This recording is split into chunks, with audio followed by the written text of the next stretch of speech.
Hello, dear audience. GS Paul again, please. If you remember, we have already discussed reductional cell division, and I mentioned there that reductional cell division has been introduced or has been brought in for the process of reproduction. And so I will request you to refer to the reproductive system of both male and female human beings. You must refer to the reproductive system of male and female. And we have to see how reductional cell division or meiosis participates in the process of reductional cell division. I mean, reducing the number of chromosomes. If the number of chromosomes is not reduced, the number of chromosomes will multiply. I mean, it will become 26 times 2 and 26 times so on. So the number of chromosomes in the male gamete, I mean sperm, and the female gamete, I mean the ovum, has to be reduced to half. That is from 2n diploid to 1n haploid number of chromosomes. The process because of which the number of chromosomes is reduced in male and female is called gametogenesis. And in the gametogenesis, formation of the sperms is called spermatogenesis, and the formation of female gamete, the ovum, is called oogenesis.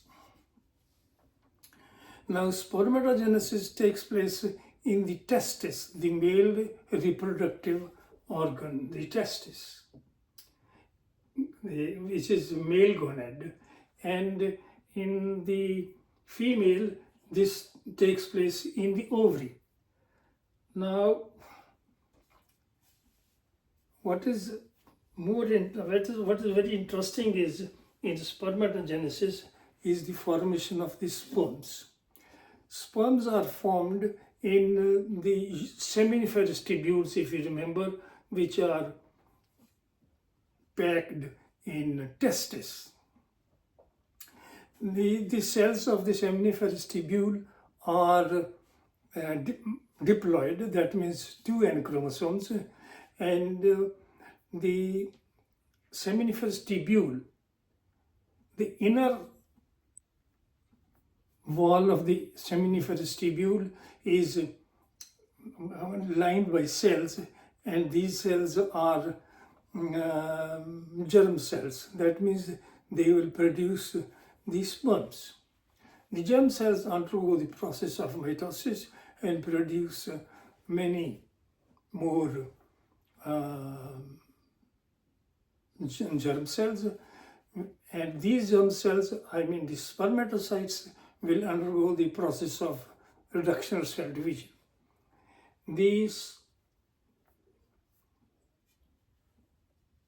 cells which undergo the process of cell division in the seminiferous tubules at the age of puberty. When the male gets older, that means it becomes at the age of 12 plus or minus 2. The seminiferous tubules, or the cells in the seminiferous tubules, start undergoing the process of cell division. To begin with, they divide mitotically and produce many more cells, and these cells then divide by the process of reductional cell division, meiosis, in which the number of chromosomes is reduced to half. The chromosome, the cells which divide meiosis 1 and then meiosis 2. At the end of the reductional cell division, I mean meiosis, the cells produced the 4 cells produced are called the spermatogonia or secondary spermatocytes. These cells undergo the process of 4 cells. These undergo the process of metamorphosis and the cell produces a structure called the sperm. These sperms are produced in the seminiferous tubules. They can move from the seminiferous tubules to epididymis, and from epididymis to the vas deferens.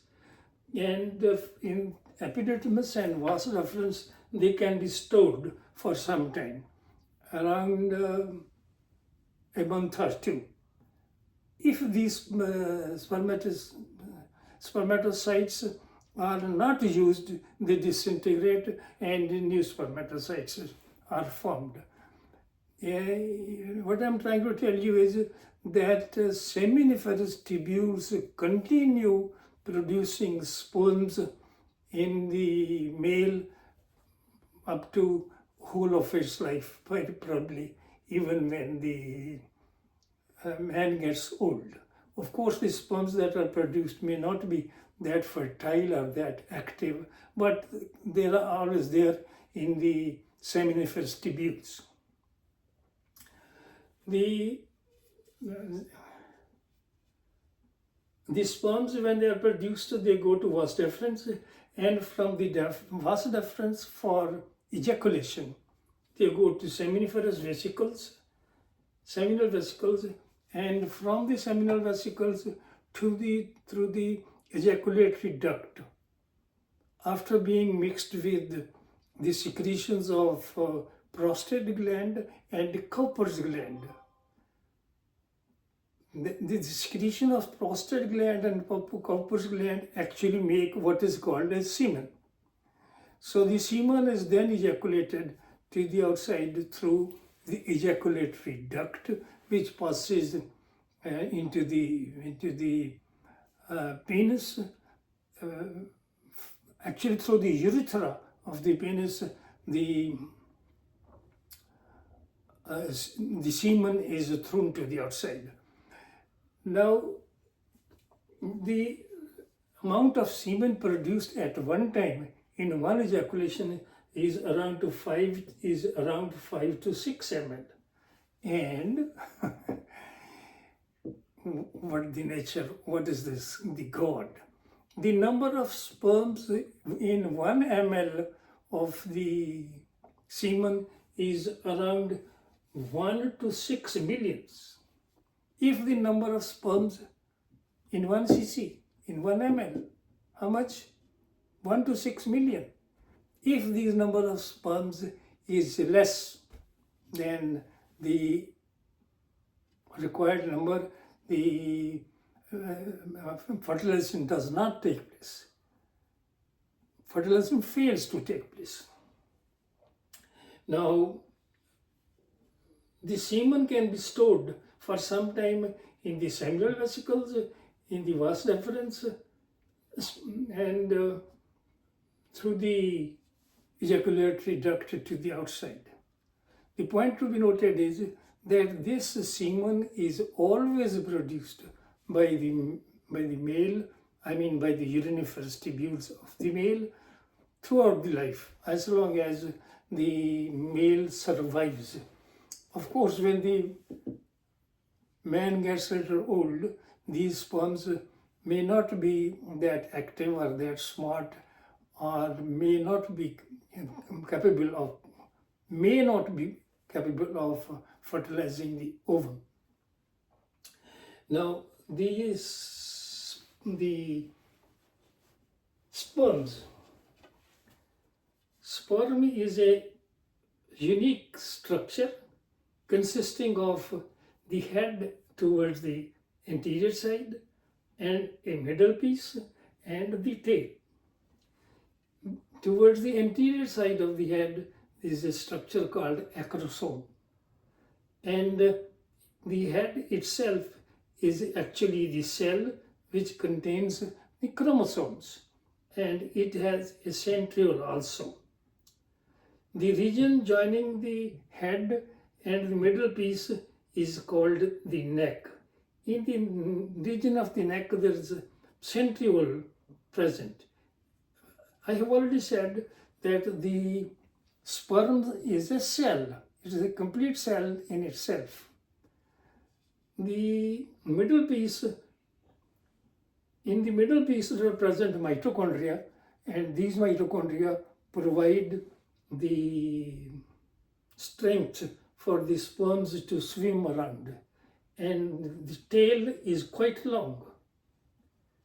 Actually, the length of the tail is 45 to 50 millimicrons, and the size of the middle piece is 5 to 7.5 millimicrons, and the size of the head, in length it is 4 to 5 millimicron, and in length it is 20 to 50 millimicron, and in breadth it is 4 to 5 millimicron. Anyway, the point to be noticed is that the sperm itself is a long structure, and it is mobile, it is motile, it swims around in the semen, in the vagina of the female.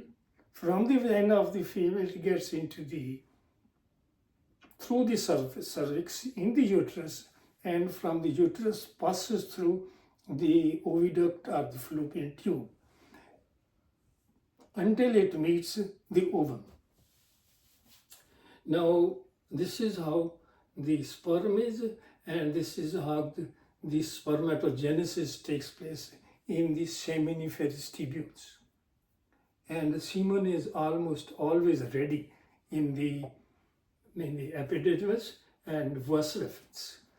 Actually, these spermatocytes, these spermatids, which are there in the epididymis and the uriniferous tubules, can stay there for around a month or a month and two. Once these sperms are ejaculated in the vagina, the life of the sperm is around 6 to 7 days. Within 6 to 7 days, if these sperms do not meet the ovum, they deteriorate, they degenerate, and pass out as debris. Now, this is what I have to tell about spermatogenesis. And what has to be noticed very clearly, that the number of sperms produced is quite large, 5 to 6 million times 6, because each milliliter contains around 1 to 6 million of sperms. Now, we come to oogenesis, that is the formation of the ovum. It is very interesting, and it is probably all of us may not know it, and it's very unique.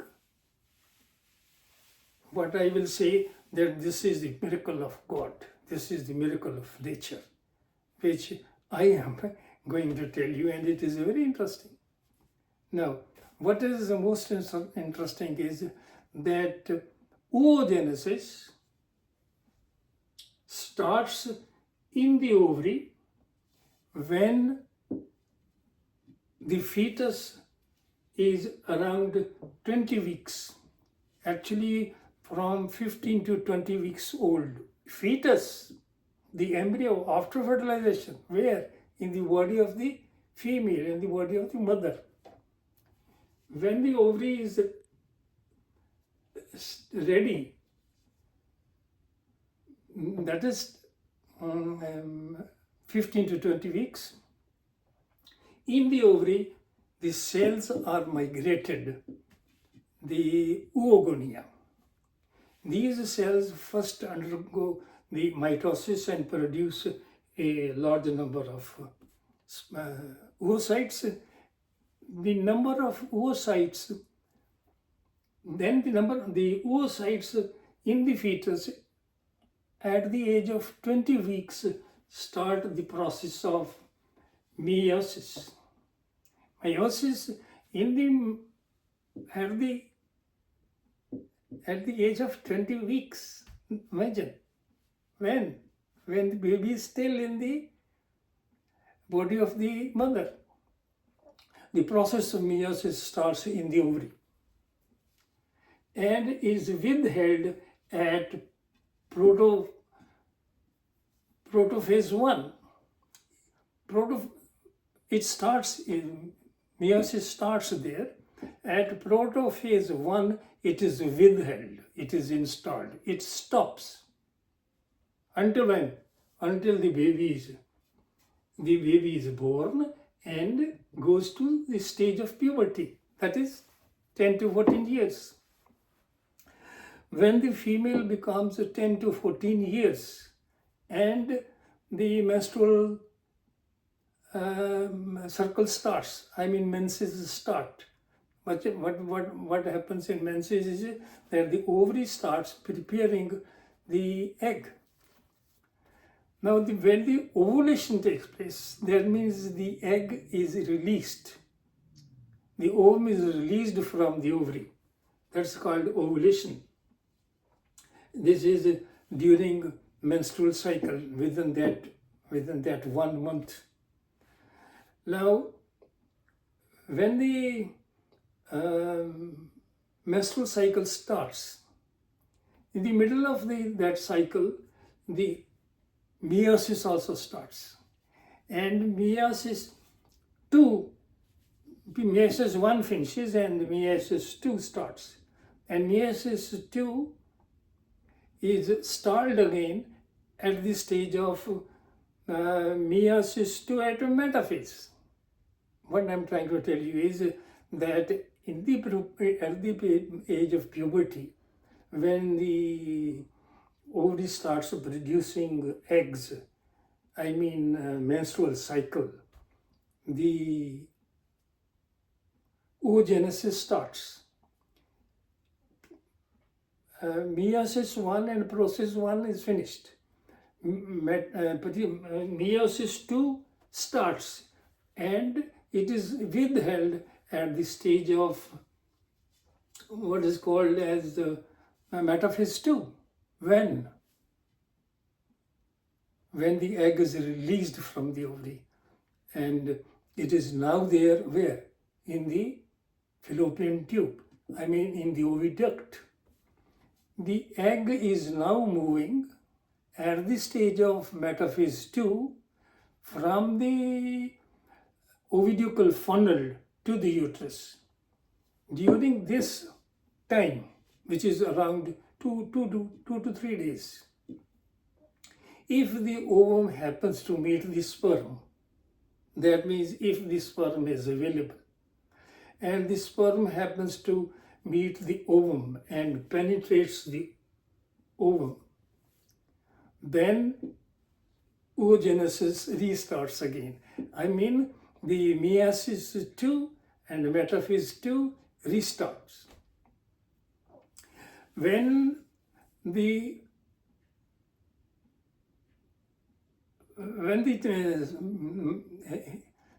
oogenesis starts, the oocyte undergoes the process of meiosis 2 and produces a big cell, unequal cell division, the secondary polar body and the ovum. Secondary polar body is very small and this polar body disintegrates, and the main content is there in the secondary oocyte, which is actually ovum. Where this happens? It happens in the oviduct of the female after the male has met the female. The semen has been ejaculated into the uterus. In the vagina, and from the vagina through the cervix into the uterus, and from the uterus into the oviduct.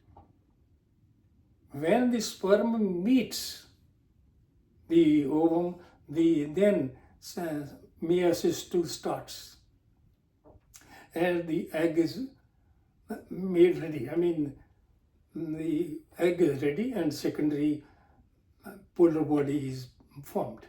This cell, which is called ovum, meets the chromosomes, meets the head of the sperm, and it is only the head of the sperm which enters into the ovum, and the tail and middle piece do not enter. The oocyte, or the wall of the ovum, I mean the vitelline membrane, becomes impermeable for the tail to get into the ovum. Now the chromosomes in the sperm meet the chromosomes, 23 chromosomes of the sperm meet the 23 chromosomes of the ovum and cause the fertilization and produce an egg, I mean a zygote with the 46 chromosomes. Where? In the oviduct, or not exactly, but anywhere in the oviduct from the oviducal funnel up to the uterus. This zygote keeps on moving through the oviduct into the uterus.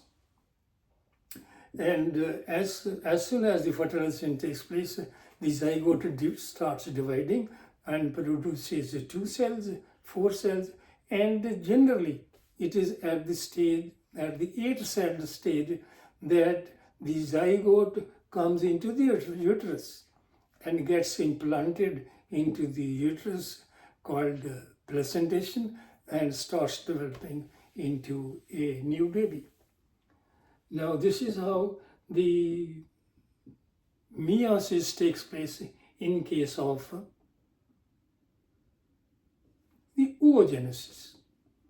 And what is important or interesting to be noticed is that oogenesis starts in the baby, in the fetus baby, at the age of around 15 to 20 weeks, until puberty. Now this is how the oogenesis takes place in case of the female. And if the egg is not fertilized, the next month again the menstrual cycle starts, and the new zygote, new ovum develops, and ovulation takes place, and the egg from the ovary gets into the oviduct. This happens almost every month. Now, what is very interesting again here is that the number of oocytes in the female is fixed. It does not increase. It is only around fixed number. Anyway, it doesn't increase, like sperms keep on producing. But here the number of the oocytes is fixed at the birth of the baby. And the number, when the female enters into the menopause, that is around 45 to 50 years, the eggs are finished. After menopause, there is no egg produced by the ovary, and which means the eggs are produced by the ovary from the age of puberty age, that is around 14 years, up to 45 and 50 years. Around these 30 years, the eggs are produced. Then no egg is produced. Which means during menopause, that is after the ovary has stopped producing eggs, the fertilization does not take place, and the ovum is not produced. So this is what is in Oogenesis and spermatogenesis in case of men and women. As I often said, that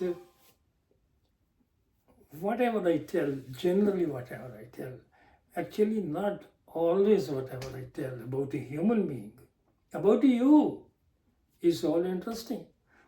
And you must pass this information to your friends and to group of friends, and express your liking. I cannot imagine a man or a human being, man or woman, not appreciating what I am telling. Of course, I will not be telling all those details which are there, but to begin to tell the primary things is very interesting. And you should pass this information on, and you must like this. And there are always questions when you hear something that interesting in case of human beings.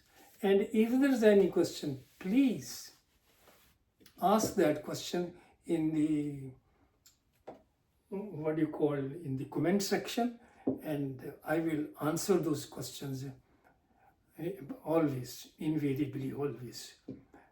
And it is very interesting. That's all what I have to tell you about reductional cell division and the application of reductional cell division in the reproduction, and in case of male and female, I mean spermatogenesis and oogenesis. Thank you very much. Actually, I enjoy the lesson more probably than the audience. Thank you very much.